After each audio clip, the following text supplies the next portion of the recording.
നമസ്കാരം. ഈ ലോക്സഭാ തെരഞ്ഞെടുപ്പിലെ അത്യപൂർവമായ തോൽവിയെ തുടർന്ന് CPIM തിരുത്തൽ നടപടിക്രമങ്ങളിലേക്ക് കടക്കുന്നു. CPIMന്റെ കേന്ദ്ര കമ്മിറ്റി കഴിഞ്ഞ ദിവസം ചേർന്ന് തിരുത്തിയേ മതിയാവൂ എന്ന് മുന്നറിയിപ്പ് കൊടുക്കുന്നു. എവിടെ തിരിഞ്ഞു നോക്കിയാലും CPIMന്റെ തിരുത്തൽ രേഖകൾ നമുക്ക് കാണാം. പാർട്ടി ജില്ലാ കമ്മിറ്റികളിൽ പാർട്ടി നേതൃത്വത്തിനെതിരെ, പ്രത്യേകിച്ച് പിണറായിക്കും അദ്ദേഹത്തിൻ്റെ കുടുംബത്തിനുമെതിരെയൊക്കെ വിമർശനമുയരുന്നു.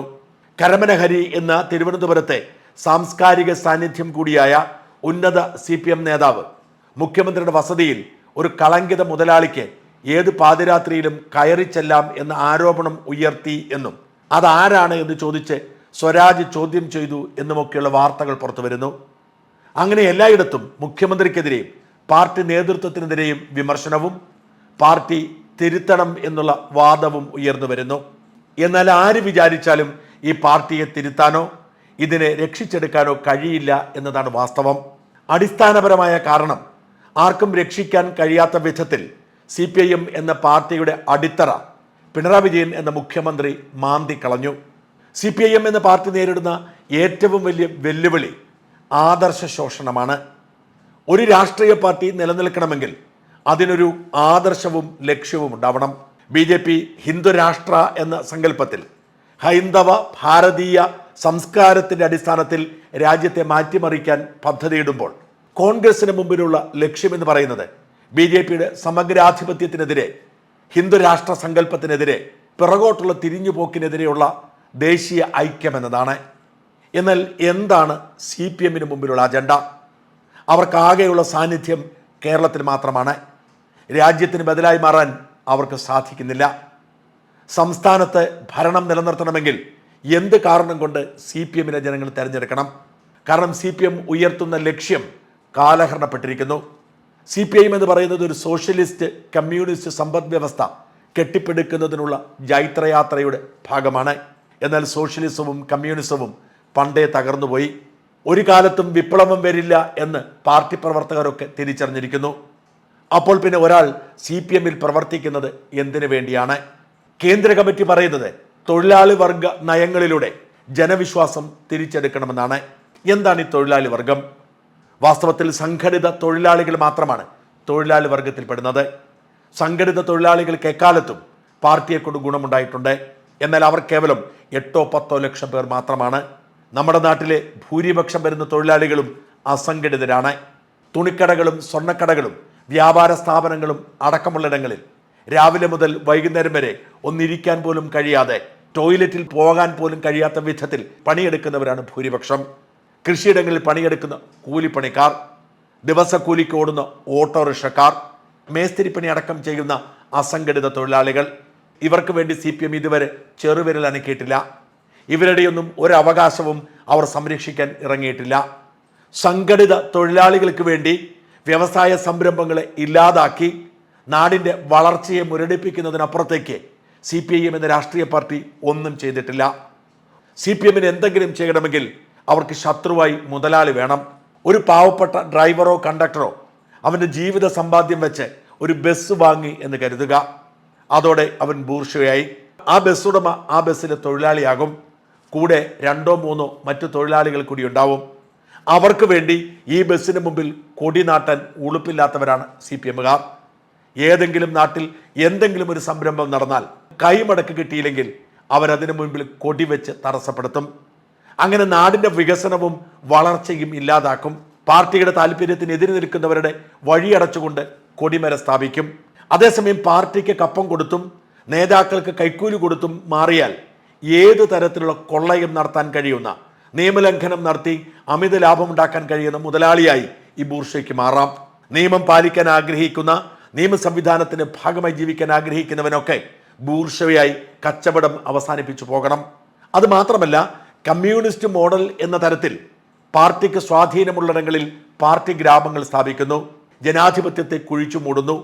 എതിരാളികൾക്ക് മത്സരിക്കാൻ പോലും കഴിയുന്നില്ല. സഹകരണ ബാങ്കുകൾ അടക്കമുള്ളവ പിടിച്ചെടുത്ത് കൊള്ളയടിക്കുന്നു. പാർട്ടിയെ ചോദ്യം ചെയ്യുന്നവരെ നിഷ്കരണം വെട്ടിക്കൊല്ലുന്നു. അവരെ കൊന്നു തള്ളിയിട്ട് ആ പ്രതികളെ രക്ഷിക്കുന്നതിന് വേണ്ടി ഖജനാവിലെ പണമെടുത്ത് സുപ്രീം കോടതി വരെ പോകുന്നു. സർക്കാർ തസ്തികകളിലൊക്കെ പാർട്ടിക്കാരെയും പാർട്ടി നേതാക്കളുടെ മക്കളെയും ഭാര്യമാരെയും തിരികെ കയറ്റുന്നു. പാർട്ടിക്ക് അനുകൂലമല്ല എന്ന് തോന്നുന്നവരെ വേട്ടയാടുന്നതിന് വേണ്ടി ഖജനാവിലെ പണമെടുത്ത് ഏതറ്റം വരെ പോകുന്നു. പീഡനക്കേസിൽ ഉൾപ്പെടുത്തി ശിക്ഷിക്കുക മാത്രമല്ല, സ്വാധീനമില്ലാത്ത മനുഷ്യരെ കള്ളക്കേസിൽ കുടുക്കി ജീവിതം വഴിമുട്ടിക്കുന്നു. സർക്കാരിനെ ചോദ്യം ചെയ്യുന്ന മാധ്യമ പ്രവർത്തകർക്കെതിരെ കള്ളക്കേസെടുത്ത് അവരെ ജയിലിലടയ്ക്കാനും അവരുടെ ഓഫീസിലും വീട്ടിലും കയറി കമ്പ്യൂട്ടർ അടിച്ചു മാറ്റാനും വിരുദ് കാട്ടുന്നു. അങ്ങനെ എല്ലാ അർത്ഥത്തിലും തിന്മയുടെ പ്രതീകമായി മാറി ജനാധിപത്യത്തെ ശത്രുവായി കരുതി വികസന പ്രവർത്തനങ്ങൾക്ക് മുഴുവൻ തുരങ്കം വെച്ച് എതിർക്കുന്നവരെ വ്യക്തിഹത്യ ചെയ്ത് ഇല്ലാതാക്കി അവർക്കെതിരെ സോഷ്യൽ മീഡിയയിലൂടെ യുദ്ധപ്രഖ്യാപനം നടത്തി സൈബർ ഗുണ്ടകളെ കൊണ്ട് ആക്രമണം നടത്തി അതിനും കഴിയാത്തവരെ വഴിയിലിട്ട് വെട്ടിശരിപ്പെടുത്തി ഏതെല്ലാം തരത്തിൽ തിന്മ വ്യാപിപ്പിക്കാൻ കഴിയുമോ അങ്ങനെയൊക്കെ തിന്മയുടെ വക്താക്കളായി മാറിയ ഈ പാർട്ടിയെ ഇനി എന്തിന് നമ്മൾ രക്ഷിച്ചെടുക്കണം? ഇത്രയും ഗതികെട്ട അവസ്ഥയിലേക്ക് പാർട്ടി മാറിയത് പിണറായി പാർട്ടി സെക്രട്ടറി ആയതിനു ശേഷമാണ്. അതിന്റെ തുടർച്ചയായി പിണറായി അധികാരം മൃഷ്ടാനം ഭുജിച്ച് സുഖമായി ജീവിക്കുന്നു. ഇവിടെ സ്വകാര്യ സ്ഥാപനങ്ങൾക്കെതിരെയും സ്വയംഭരണ സ്ഥാപനങ്ങൾക്കെതിരെയും സമരം നടക്കുമ്പോൾ മക്കളെ നാടിന് പുറത്തേക്ക് വിട്ട് അവിടുത്തെ സ്വകാര്യ സ്ഥാപനങ്ങളിൽ പഠിപ്പിച്ച് സ്വകാര്യ മുതലാളിമാരുടെ സഹായത്തോടെ നാടിന് പുറത്ത് സംരംഭകരാക്കുകയും വിദേശത്ത് പോയി ജോലി ചെയ്ത് പണമുണ്ടാക്കുകയും ചെയ്യുക. അവരെയും അവരുടെ മക്കളെയും കൂട്ടി ഖജനാവിലെ പണമെടുത്ത് ലോകം മുഴുവൻ ഉല്ലാസയാത്ര പോവുക. അങ്ങനെ സ്വന്തം ജീവിതം കെട്ടിപ്പടുക്കുമ്പോൾ തന്നെ ഈ നാട്ടിലെ പാവപ്പെട്ട മനുഷ്യരെ ഇല്ലാതാക്കുക. അവരെ പറ്റിക്കുന്നതിന് വേണ്ടി കിറ്റെറിഞ്ഞു കൊടുത്ത് ഇവിടെ എന്തോ സംഭവിക്കുന്നു എന്ന് നുണപ്രചരണം നടത്തി ഇല്ലാത്ത റെക്കോർഡുകൾ ഉണ്ടാക്കി തെറ്റായ സാമ്പത്തിക നയത്തിലൂടെ കടം മാത്രം വാങ്ങിക്കൂട്ടി നാടിനെ മുടിപ്പിച്ച് നാട്ടുകാരോട് നുണ പറഞ്ഞ് ഭരിച്ചുകൊണ്ടിരിക്കുന്നു. ഈ നാടിന് ഇനിയും അല്പമെങ്കിലും പച്ചപ്പ് അവശേഷിക്കുന്നെങ്കിൽ, അല്പമെങ്കിലും പ്രതീക്ഷ അവശേഷിക്കുന്നെങ്കിൽ 2 കൊല്ലം കഴിയുമ്പോൾ ഈ ഭൂതം ഒഴിഞ്ഞു പോകുമെന്ന പ്രതീക്ഷ മാത്രമാണ്. ആ പാർട്ടിയെ ഇനി തിരുത്തിയിട്ടോ നന്നാക്കിയിട്ടോ കാര്യമില്ല. കാരണം അതിൻ്റെ അടിവേര് ചീഞ്ഞു പോയിരിക്കുന്നു. ആ അടിവേര് ചീഞ്ഞു പോവേണ്ടത് ചരിത്രത്തിൻ്റെ ആവശ്യമായിരുന്നു. അതേസമയം ഈ പാർട്ടി കൊണ്ട് ഈ നാടിന് ഒരുപാട് ഗുണങ്ങളുണ്ടായ കാലമുണ്ട്. കമ്മ്യൂണിസം ഒരു ഉട്ടോപ്യൻ സങ്കല്പമായിരുന്നെങ്കിലും ഈ നാട്ടിൽ മതേതരത്വം ഉണ്ടാക്കിയതും ജാതി വിവേചനം ഇല്ലാതാക്കിയതും പാവങ്ങൾക്ക് ശബ്ദമുണ്ടാക്കി കൊടുത്തതുമൊക്കെ ഈ പാർട്ടിയായിരുന്നു. എന്നാൽ പിണറായി വിജയൻ എന്ന നേതാവ് പാർട്ടി സെക്രട്ടറി ആയതോടെ അതിൻ്റെ അപജയം ആരംഭിച്ചു. 1.5 പതിറ്റാണ്ടോളം പാർട്ടി സെക്രട്ടറി എന്ന നിലയിൽ കമ്മ്യൂണിസ്റ്റ് മൂല്യങ്ങളെല്ലാം കുഴിച്ചുമൂടിയപ്പോൾ ചോദ്യം ചെയ്യാൻ ധൈര്യമില്ലാതെ പോയി ആർക്കും. അതിന് തുടർച്ചയായി 10 വർഷം മുഖ്യമന്ത്രിയാകുന്നതോടെ 1/4 നൂറ്റാണ്ടാണ് ഈ നാട് പിന്നോട്ട് പോയത്. 1/4 നൂറ്റാണ്ട് കൊണ്ട് CPIM എന്ന രാഷ്ട്രീയ പാർട്ടിയെ ആർക്കും രക്ഷിക്കാൻ കഴിയാത്ത അവസ്ഥയിലായി. ബംഗാളിലെ പോലെ, ത്രിപുരയിലെ പോലെ, സോവിയറ്റ് യൂണിയനിലെ പോലെ കമ്മ്യൂണിസ്റ്റ് പാർട്ടിയുടെ മുമ്പിൽ ഇനിയുള്ള വഴി അകാല ചരമം മാത്രമാണ്. അതേസമയം ഈ പാർട്ടി ചീഞ്ഞഴുകുമ്പോൾ ആ വളം ഉപയോഗിച്ച് വളരാനുള്ള നിയോഗം BJPക്ക് ലഭിച്ചിരിക്കുന്നു. കാരണം അവരുടെ മുമ്പിൽ ഒരു പ്രത്യേക ശാസ്ത്രമുണ്ട്. ഭാരതീയ പാരമ്പര്യത്തിൽ അധിഷ്ഠിതമായ, ഹിന്ദു സംസ്കാരത്തിൽ അധിഷ്ഠിതമായ ഒരു രാഷ്ട്ര നിർമ്മാണം എന്ന ലക്ഷ്യബോധം നഷ്ടപ്പെട്ട ഈ പാർട്ടിയിൽ പ്രവർത്തിച്ചവർക്ക് അങ്ങോട്ട് പോവുകയല്ലാതെ വഴിയില്ല. അതുകൊണ്ട് തന്നെ CPIM ചീഞ്ഞളിയുമ്പോൾ CPIM എന്ന പാർട്ടിയുടെ ആദർശത്തിൽ മുറുകെ പിടിച്ചവർ RSSലേക്കും BJPയിലേക്കും പോയാൽ അത്ഭുതപ്പെടേണ്ടതില്ല. ഇതാർക്കും തടയാൻ കഴിയാത്ത ഒരു യാഥാർത്ഥ്യമാണ്. വരാൻ പോകുന്നത് CPM ഇല്ലാത്ത, എന്നാൽ CPM ചീയുമ്പോൾ ആ വളം കൊണ്ട് BJP വളരുന്ന ഒരു നാടായിരിക്കും. അതിനെ തടയാൻ ആർക്കും കഴിയില്ല.